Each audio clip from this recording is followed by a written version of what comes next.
Well, I think the better question to ask is Ahsoka a continuation of Star Wars, The Clone Wars? And welcome back, Desk Poppers, to the greatest show on earth. Today, we're going to be talking about Ahsoka, Episode 1, Master and the Apprentice. Yeah. Let's get back to our roots. Thumbs up or thumbs down?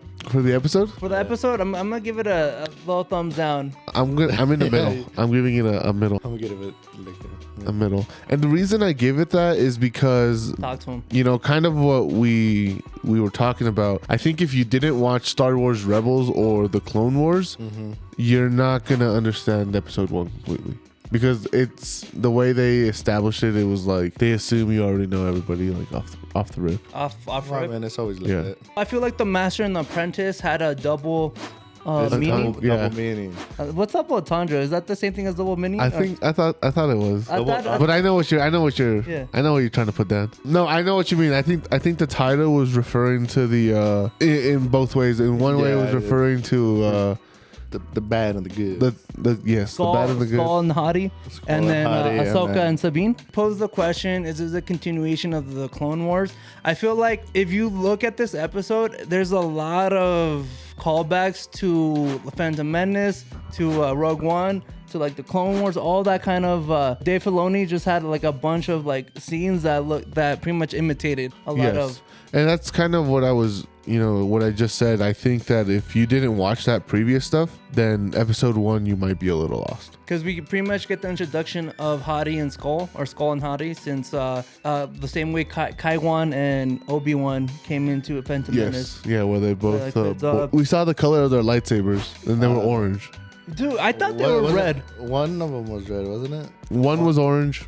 I'm No, I think they one, were both orange. I'm pretty sure one had there was a slight distinction between one of them. With They both orange looked or the No, so I was reading about it, and apparently they're both orange because they're not exactly like in the dark side completely yet, but they're also not. They're not good. They're not Jedi per se. They're pretty much this series. We have Ahsoka, who's also not a Jedi, and we have Skull and Hottie, who are not exactly Siths. So they're both like They're like the Same people. They're in the gray same zone. sides of the same coin. Two sides of the same coin. Two sides of the same coin. You can't be the same side of the same coin.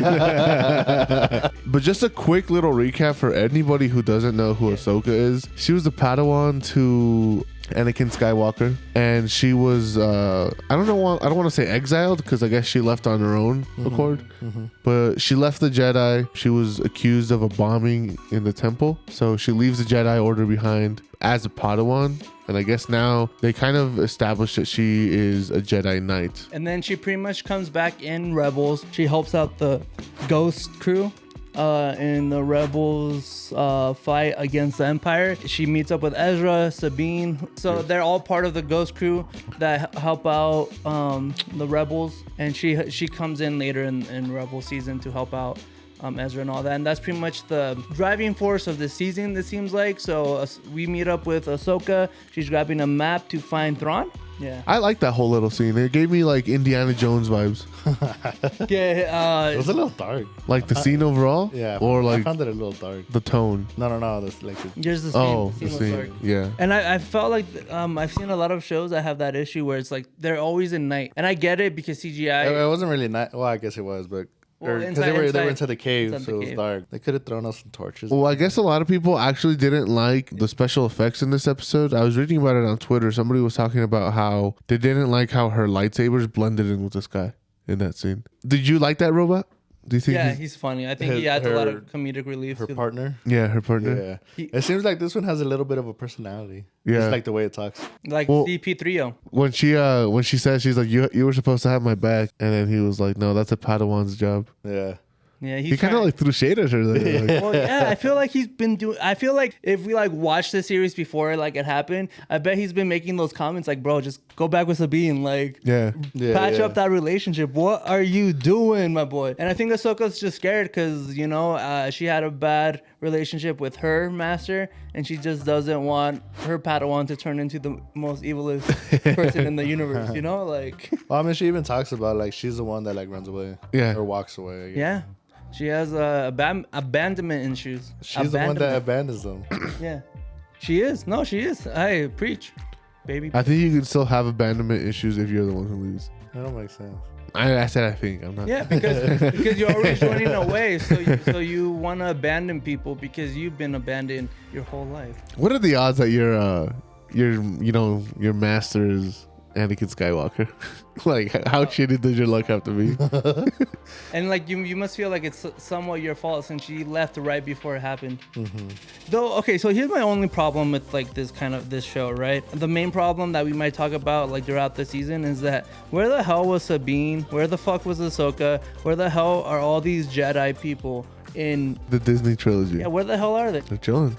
They're chilling. They're like, that's that, not our problem. It's like that meme you sent on Twitter where it's like Luke Skywalker and it's just Spider-Man watching the cops drive by.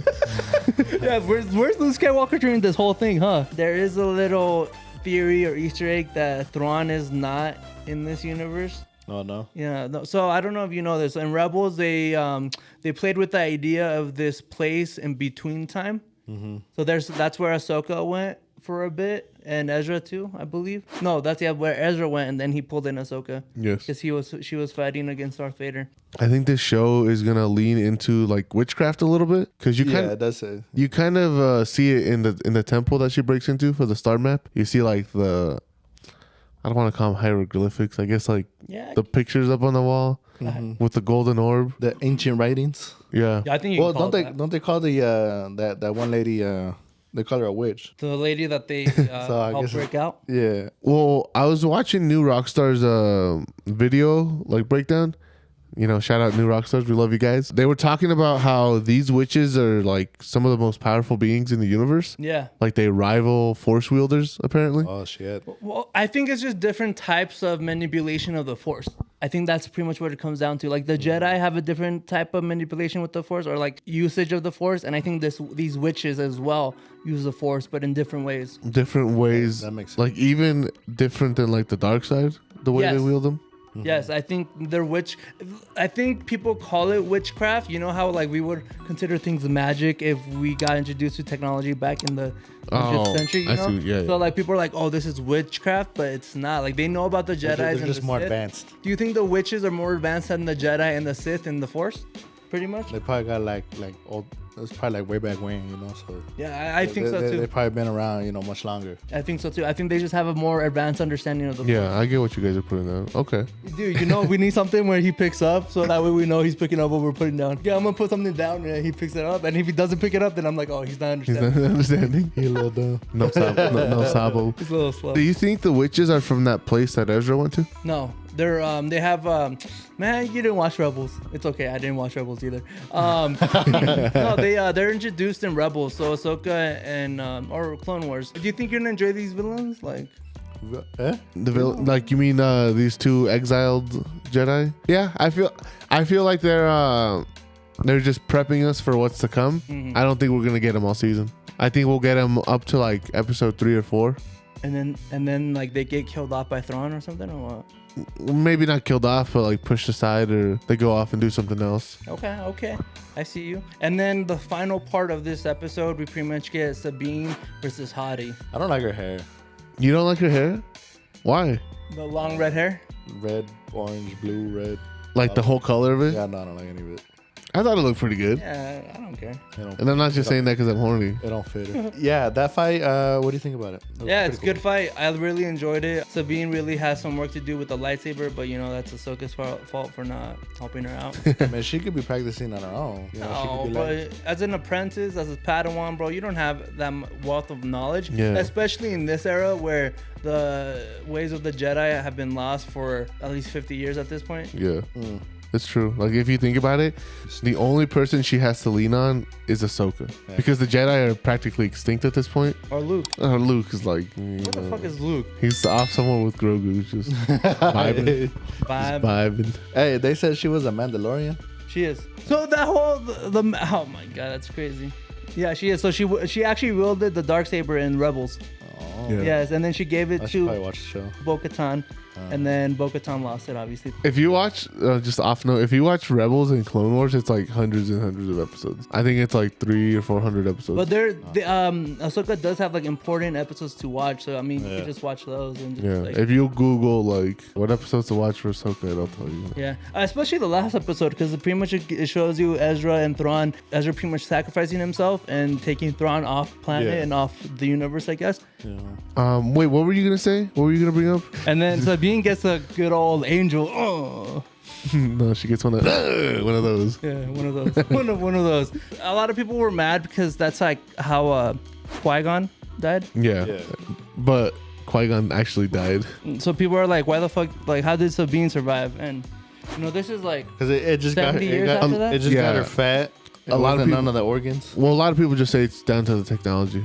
Medical technology must have just advanced to the point where They got nanotech. you survive that. Because we see that in Mandalorian season 1 too, when she gets I forget her name, but the one who Bo-Katan? no, not Bo-Katan.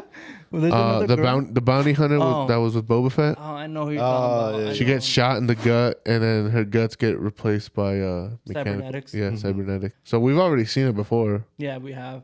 So I don't know why people are bitching. That's all I Yeah, gotta say. like it's not out of the realm A of possibility. Plus, I imagine them killing her off Sabine like episode 1. Like, oh man, that's crazy. Couldn't save you. Like, Qui-Gon is just looking from the afterlife. He's just like, You just see him in the bag. yeah, like, fuck me then, huh? When do you think we're gonna see Ezra and Thrawn? oh shit. Honestly, it's hard for me because I feel like this season has so much to deal with that I'm okay with them getting not even introduced at the end of the last episode, but like hinted at that they're almost there, and then we get them season 2. How many episodes did you guys say this was? 6 episodes? Six episodes. And yeah, that's not a lot. He said season 2. I'm thinking around 4 or 5. That we can introduce them. Oh, episodes. I thought you meant season 4. I was like, No, episode. I'm like, this guy's in it for the long one, baby. Episode 4 or 5. I think we get some sort of visual. yeah, some sort of visual. Okay, I agree with yeah. that. Yeah. Like, 'cause you know how they be doing things. They get that little hologram. Yeah, or like a voice message. Yeah. I Well, think episode 5 we We get. got the hologram. He pretty much did the Iron Man hologram pre-recording before his death. Dude, you know what? Calling him, you're like a sister to me. I'm like, damn. I was like, I don't know what their relationship was like in Rebels, but like, I don't know. My heart hurts right here. Yeah, like it still hurts. Still hurts. You know, To this off day. note, I like that Thrawn is being played by Lars Mikkelsen. He's the Just same off guy note. that voiced him in the Rebels. Yeah. All right, guys. Well, thanks for watching our review of episode 1 of Ahsoka, The Master and the Apprentice. Let us know your thoughts and predictions for the season. When do you think Ezra and Thrawn are going to show up? And, we want to know, is this a continuation of Star Wars, The Clone Wars? We'll see you guys next time.